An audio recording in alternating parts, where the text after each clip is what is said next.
ये तपतशिला के ऊपर जब ये प्राणी वहां तड़फ रहे थे, हाहाकार मची हुई थी, उस समय परमेश्वर पूर्ण ब्रह्म स्वयं अपने ही पुत्र जोगजीत का रूप धारण करके इस काल के 21 ब्रह्मांड के जुरिडिक्शन में प्रवेश किया। और इसमें प्रवेश होने का एक ही रास्ता, एक ही गेट इसने छोड़ रखे हैं। जो ही परमात्मा वहां आकर खड़े हुए उस तपतशिला के ऊपर, जहां पर 1 लाख मानव शरीरधारी प्राणियों को भूना जा रहा था, तड़पाया जा रहा था, परमेश्वर की वहां उपस्थिति से उन सभी प्राणियों को एकदम शांति होगी। तपतशिला ज्यों की त्यों सुलग रही है, लेकिन उसकी आंच, उसकी हीट उन प्राणियों को प्रभावित नहीं कर रही है। जब वो प्रभावित नहीं हो रहे हैं, उनको कोई पीड़ा नहीं है, तो एकदम वो सब बैठ गए। और सामने क्या देखते हैं? एक चांद सा चेहरा, वो परमेश्वर खड़े हैं। अब सभी प्राणियों को आभास हो गया कि ये भगवान आ गए हैं, तभी तो हम शांत होगी, हमारे कोई जलन रही नहीं अग्नि की। सभी ने करबद्ध होकर कहा, हे प्रभु, हम ये कौन से पाप का दंड भोग रहे हैं? तब परमेश्वर ने उनको बताया कि ये जो तुम दंड भोग रहे हो, ये तुम्हारा इस काल के लोक में किया हुआ कर्म का दंड नहीं, ये तुमने सतलोक में, उस सनातन परम धाम में, शाश्वत स्थान में एक ऐसा घोर अपराध किया था जिसका दंड तुम यहां भी भोग रहे हो, और इसके बाद फिर तुम जाओगे 84 लाख योनियों में गधे कुत्ते सूअर बनोगे। उसी पाप के कारण तुम यहां फंसकर ये कष्ट उठा रहे हो।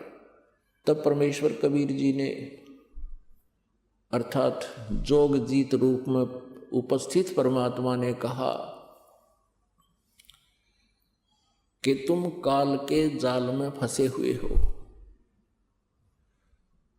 उन सभी आत्माओं को परमात्मा कबीर जी ने सृष्टि रचना सुनाई, और जो हमने अपराध किया था वो याद दिलाया, अपनी शक्ति से, अपने आशीर्वाद से उनको दिव्य दृष्टि प्रदान की, और पिछले जो भी सचखंड में उन्हें गलती की थी वो as a film, as a trailer, वो बैकग्राउंड दिखाई दी। सभी ने अपनी गलती को स्वीकारा और कान पकड़ा, हाथ जोड़े, हे प्रभु, हमसे गलती बन गई, घोर अपराध किया हमने, और ये कष्ट जो हमें दिया जा रहा है ये भी कम है उस अपराध के प्रतिफल में। हे भगवान, हमें बचा लो काल के जाल से, हमें यहां से ले चलो सतलोक में, या तो दुख ही दुख है। तो परमेश्वर कबीर जी ने जब वहां उन तपतशिला पर जल रही उन आत्माओं से कहा कि तुम्हारे अंदर कुछ गुरु भी आए हैं, अखां जी वो खड़े होना जरा। वो खड़े हो गए, सैकड़ों की संख्या में वो नकली गुरु दुनिया में भ्रमित कर रहे थे। आप जी किस इष्ट की पूजा करते थे? परमेश्वर ने पूछा। एक कहता, जी मैं हनुमान जी की पूजा करता था। हनुमान जी ने कब कहा अपनी पूजा कराने को? अरे वो तो भगत थे, वो तो स्वयं पूजा करते थे भगवान की। और कोई भगत अपनी पूजा करवाने को नहीं कहेगा, वो कहेगा तो भगवान की पूजा के लिए ही आपको हिदायत दे सकता है। और यदि कोई भक्त अपनी पूजा कराता है, वो भक्त नहीं, वो दुष्ट है। हनुमान जी ने कभी नहीं कहा मेरी पूजा कर लो, तुम तो दंगताना कर रहे हो उसके साथ।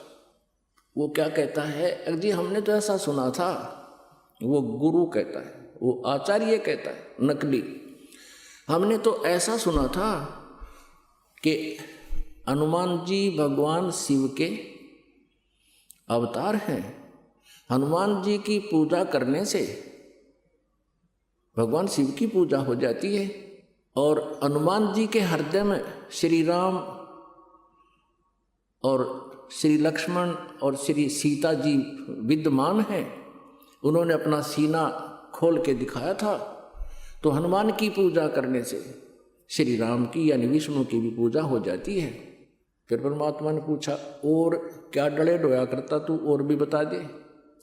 कि गीता जी का मैं नित्य पाठ किया करता और औरों को भी समझाता था कि गीता जी का पाठ करते ही रहना चाहिए।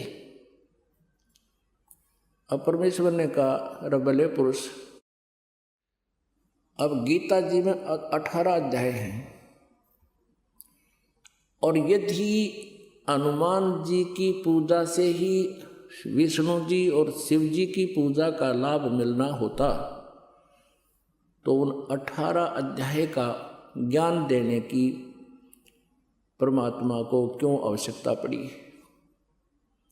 2 शब्द कह देता, हनुमान की पूजा कर लियो और विष्णु और शिव जी की तुम्हारी वाय पूजा हो जाएगी। है भले आदमी, अब तुझे क्या मिला यहाँ पर, अब भुगत रहा है तू, और अब क्या होगा तेरा, नरक में जाएगा सीधा। तेरी कोई चार भक्ति ठीक नहीं थी, शास्त्र विरुद्ध साधना तू कर रहा था।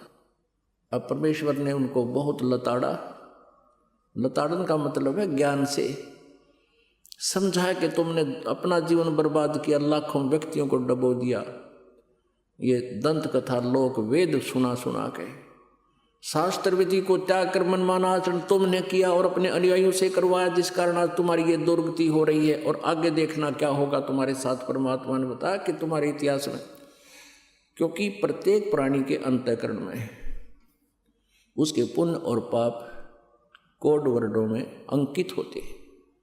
परमात्मा ने उसी समय अपनी शक्ति से उसके किए हुए कर्म सामने दिखा दिए। ये देख, अब तू क्या बनेगा, गधे की योनि में जाएगा यहां से सीधा, अब बनेगा तू आचार्य।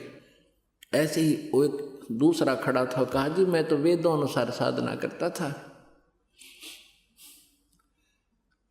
वेदों अनुसार क्या साधना करता था कि गायत्री का जाप करता था, गायत्री मंत्र का जाप करता था मैं।